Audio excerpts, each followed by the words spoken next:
High, আমি পূর্বা আরও একটা ভিডিও নিয়ে চলে এসেছি। আজকে আমরা যাচ্ছিলাম মায়াপুর। এই যে দূর থেকে কিন্তু মায়াপুরের যে মেন মন্দির সেটা কিন্তু দেখা যাচ্ছে। তো আমরা চলে এসেছি প্রায়। এই যে মন্দিরের ভেতরে ঢুকে গেছি, আমরা আশপাশ ঘুরছিলাম। তারপর আমরা প্রায় মায়াপুর পৌঁছেছিলাম প্রায় 3টে নাগাদ। ওই জন্য আমরা আর ভোগটা খাইনি, আমরা হালকা কিছু খাওয়ার জন্য বাইরে যে রেস্টুরেন্ট সেখানটাতেই গিয়েছিলাম। এই যে আমার মেয়ে এত খুশি, এদিক ওদিক চলে যাচ্ছে, তাকে হাত ধরে রাখতে হচ্ছে। তারপর আমরা রেস্টুরেন্টের মধ্যে গেলাম, গিয়ে আমার মেয়ের যে হাজারো বায়না, কখনো মা আইসক্রিম খাবো, মিল্কশেক খাবো।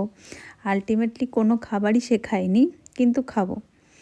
তারপর ওখান থেকে বেরিয়ে আমরা একটা টোটো নিয়ে নিলাম। এরপর আমরা গোশালার দিকে যাচ্ছি।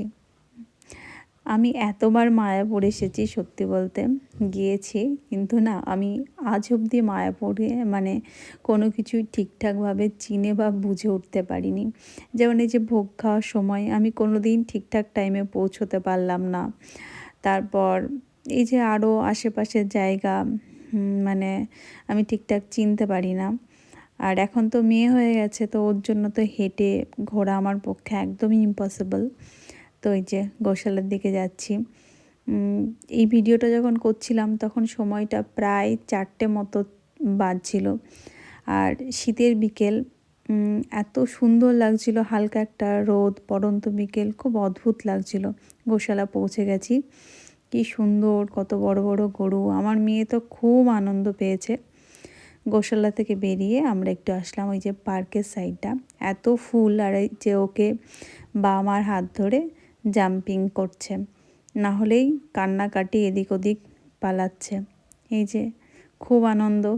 ঠিক আছে, তোর খুশিতেই খুশি, ও আনন্দ পেয়েছে, ও মজা পেয়েছে, এটাতেই আমার খুব খুব ভালো লাগছে।